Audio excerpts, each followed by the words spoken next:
¿Cómo tratar el dolor crónico? Por su complejidad, el dolor crónico requiere un tratamiento multidisciplinario. A menudo, además de fármacos, se consideran opciones como la psicoterapia y la fisioterapia.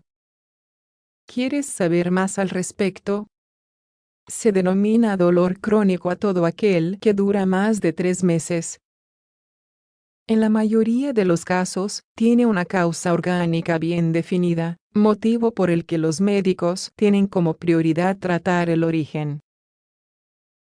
Sin embargo, muchas patologías producirán a lo largo de su historia natural periodos dolorosos intensos que requieren tratamiento. Estas incluyen el cáncer, artritis reumatoide, fibromialgia, espondilitis anquilosante, entre muchas otras. Hemos preparado un artículo con las medidas terapéuticas más importantes que utilizan los profesionales en estos casos: medicamentos, terapias psicológicas, fisioterapia y procedimientos complementarios. ¿Quieres saber más al respecto? Sigue leyendo para saber más. Tratamientos con medicamentos. Los fármacos son la herramienta de primera línea para el tratamiento del dolor crónico. Los médicos suelen tener en cuenta las enfermedades de base, la intensidad del dolor, las condiciones económicas y la relación riesgo/beneficio antes de indicar analgésicos. Suelen combinarse para potenciar el efecto, y en la mayoría de los casos se utilizan terapias coadyuvantes como la fisioterapia. A continuación, te presentamos una breve revisión de los principales fármacos que pueden utilizarse. Medicamentos antiinflamatorios no esteroideos. También denominados AINES, estos son de los más utilizados a nivel mundial. Incluyen al ibuprofeno, el ácido acetilsalicílico, aspirina, piroxicam, ketoprofeno, entre otros. Se destacan por tener actividad antiinflamatoria, analgésica y antipirética. Desde un punto de vista bioquímico, estos medicamentos comparten un mecanismo de acción, al inhibir varios intermediarios de la vía de las ciclooxigenasas. Esta es una ruta metabólica muy importante que produce sustancias inflamatorias, muchas de ellas involucradas en el dolor crónico. Existen varias vías de la ciclooxigenasa, y dependiendo de cuál de ellas se inhiba, los AINES tendrán cierto perfil de reacciones adversas. Las más llamativas son aquellas que afectan al tracto gastrointestinal, como las úlceras pépticas o las hemorragias digestivas, además de las renales. Paracetamol. A pesar de que tiene ciertas similitudes funcionales con los AINES, el paracetamol o acetaminofén no posee actividad antiinflamatoria. Aún así, ha sido muy utilizado para el dolor crónico y agudo. Tanto así que está incluido en la lista de medicamentos esenciales de la Organización Mundial de la Salud, OMS.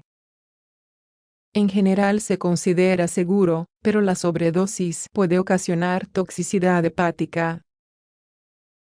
Incluso, en algunos casos, llega a provocar insuficiencia orgánica.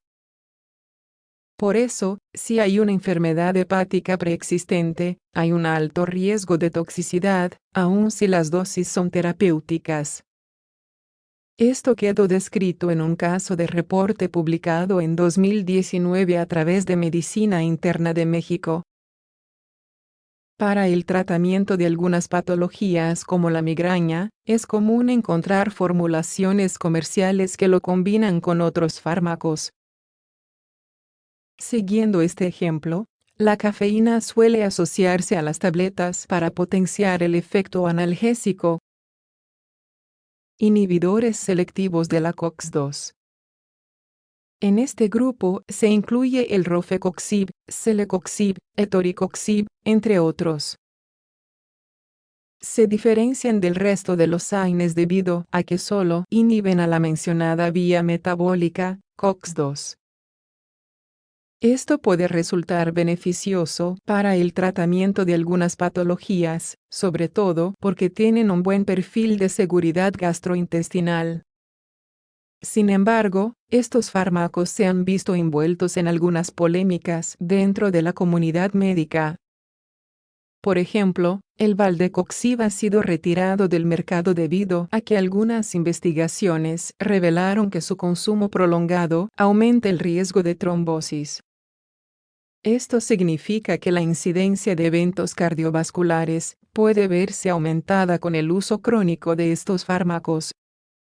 Por ello, en pacientes con factores de riesgo conocidos, los médicos podrían restringir su consumo, a pesar de su potencia analgésica. Antidepresivos. Desde hace varios años, se ha demostrado que los antidepresivos son efectivos para el dolor crónico, inclusive cuando los pacientes no tienen un síndrome depresivo. Se cree que es debido a los cambios en la concentración de ciertos neurotransmisores, a pesar de que todavía no existe una explicación definitiva. Los más utilizados pertenecen al grupo de los antidepresivos tricíclicos. Algunos de ellos son la amitriptilina, nortriptilina y desipramina. De forma ocasional, es posible que el médico indique fármacos más modernos como los inhibidores selectivos de la recaptación de la serotonina y noradrenalina, ISRSN, como la venlafaxina y duloxetina. Por lo general, se utilizan como coadyuvantes y no tienen efecto a corto plazo.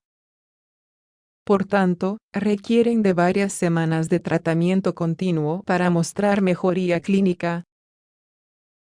Anticonvulsivos. También se utilizan como complemento para el manejo del dolor, en especial aquellos que tienen carácter lacerante o urente. Se sabe que actúan sobre el complejo proceso de sensibilización de las neuronas, un mecanismo asociado con las patologías crónicas.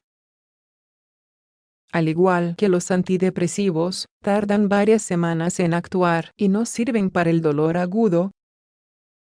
De hecho, la efectividad de los mismos es un poco más reducida, según revela una investigación del grupo Cochrane, 2005. En ella se concluyó que estos fármacos eran efectivos para el dolor neuropático, donde se ve lesionada la anatomía de los nervios, en especial en algunas complicaciones de la diabetes mellitus y la neuralgia postherpética. Algunos servirían como tratamiento alternativo en la neuralgia del trigémino. Opioides. Según la escala analgésica de la OMS, los opioides se pueden utilizar tanto para el dolor moderado como severo. Estos fármacos se caracterizan por su gran potencia, pues incluyen sustancias tan variadas como la morfina, oxicodona, metadona, fentanilo y muchas más. Al contrario que muchos de los que se mencionaron antes, no se pueden adquirir sin receta médica. Esto se debe a la elevada cantidad de efectos adversos, aunque por lo general se producen con el consumo continuo y a altas dosis. Entre las complicaciones derivadas de su consumo se incluyen algunas arritmias, hipotensión ortostática, convulsiones y falla renal. El desarrollo de adicción es frecuente, aunque en pacientes terminales este no suele ser un factor decisivo para decidir eliminar el consumo de opioides. Terapia psicológica. El sufrimiento a causa del dolor tiende a mejorar con terapia psicológica en ciertos pacientes. Esto es más importante en aquellos con sensación de miedo o pánico constante ante la inminente llegada del dolor, en especial en las condiciones crónicas de difícil manejo. Para entenderlo mejor, hay que partir del hecho de que la salud es un reflejo del aceptado modelo biopsicosocial, en el que los aspectos afectivos y emocionales pueden influir en el curso de la enfermedad. A continuación, describiremos las modalidades más importantes para el tratamiento del dolor crónico basadas en la psicológica. Terapia cognitivo-conductual. Mediante la comunicación asertiva, los terapeutas logran ayudar a los pacientes a identificar patrones de pensamiento negativo que podrían estar influyendo en la percepción del dolor. Esto incluye las actitudes de lucha o huida exageradas ante pequeños estímulos dolorosos, en ausencia de una causa orgánica que lo justifique. Los pacientes suelen adquirir herramientas para reemplazar estas actitudes por afirmaciones positivas respecto a la problemática.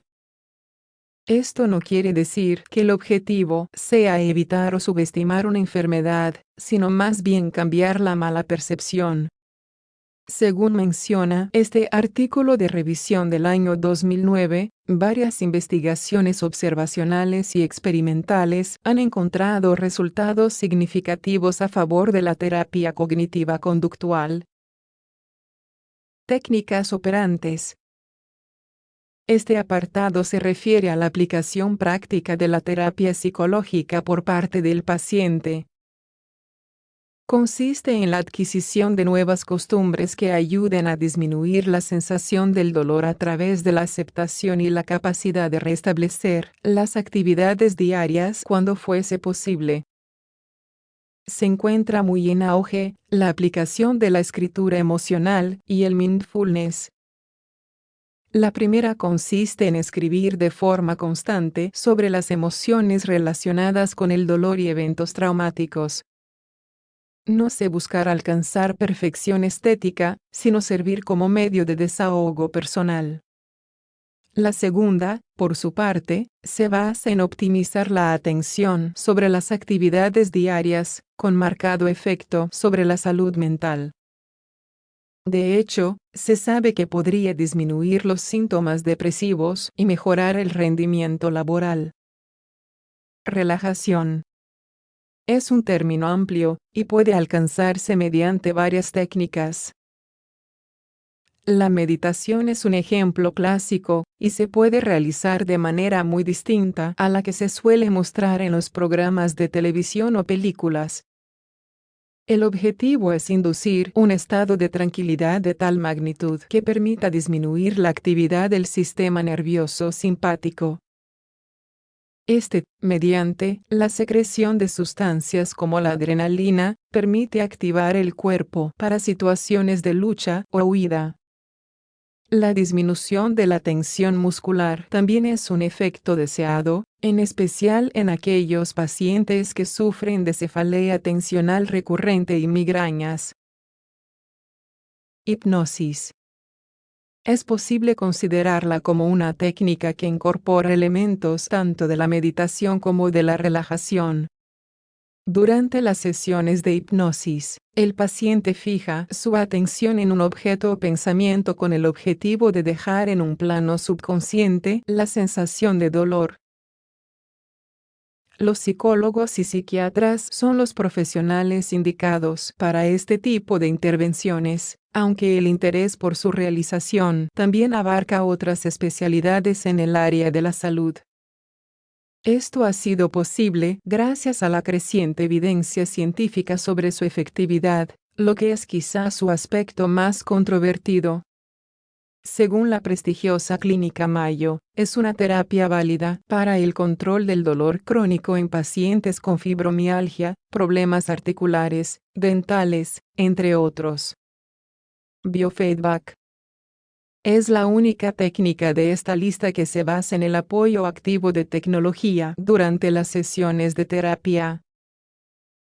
Se basa en el principio de que el conocimiento de algunos parámetros fisiológicos permitiría la autorregulación de los procesos relacionados con la aparición del dolor. Pueden utilizarse aparatos que registran la temperatura corporal, la frecuencia cardíaca y la actividad eléctrica de las fibras musculares. Se piensa que a largo plazo podría inducir regulación en los niveles de opioides endógenos, sustancias relacionadas con el dolor neuropático. Se considera una opción complementaria para casos de migraña y defectos en la articulación temporomandibular, aunque carece de suficiente evidencia en otras patologías. Fisioterapia es bastante aceptada e inclusive existen profesionales que se dedican de forma exclusiva a ella.